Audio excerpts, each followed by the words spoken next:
GPSO, c'est un territoire qui est assez vaste, qui comprend 8 villes, donc plus de 320 000 habitants, mais qui a la chance d'avoir 39% d'espace vert sur le territoire et 25 000 arbres.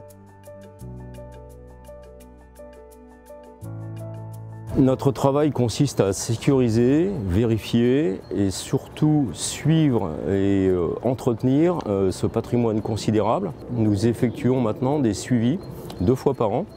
En hiver, quand il n'y a pas de feuilles, nous pouvons voir la structure, l'ossature des arbres.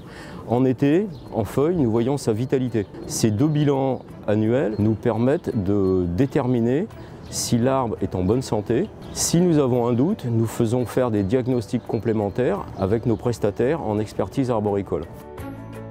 Grand Paris Seine-Ouest doit réaliser des diagnostics phytosanitaires parce que tout arbre peut représenter un danger, qu'il soit dans les parcs, les avenues, les rues et tout espace public.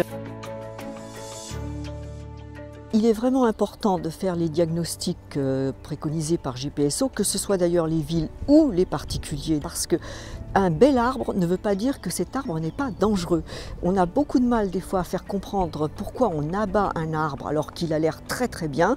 Et quand on l'abat, on se rend compte qu'en fait il est creux, qu'il est attaqué par des moisissures, des insectes, des choses comme ça.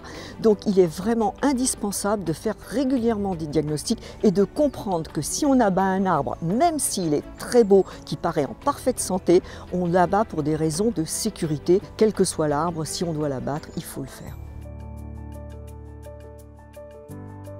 Ce marronnier, si vous le regardez par-dessus, vous voyez des zones de dégradation du bois.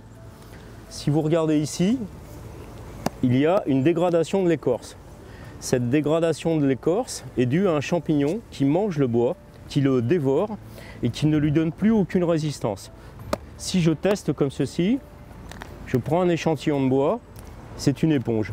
À partir du moment où cet arbre n'a plus de résistance, il peut potentiellement tomber. Choc de voiture et brûlure par le soleil. Il pousse et il est en train de fermer sa plaie. Ce qui veut dire que cet arbre n'est pas forcément dangereux, mais il est à suivre attentivement.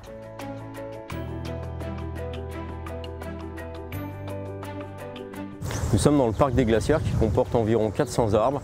Il y a des arbres centenaires, comme ces platanes, des arbres qui n'ont qu'une quarantaine d'années et nos dernières plantations d'arbres en 2019.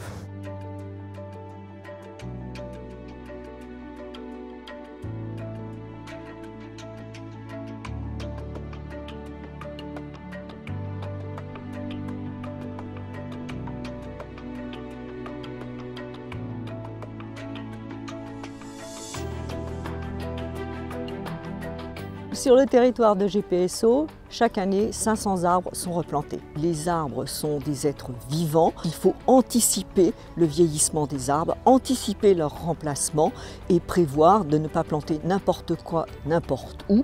Et c'est pour ça que le plan de gestion est fondamental dans la politique de GPSO.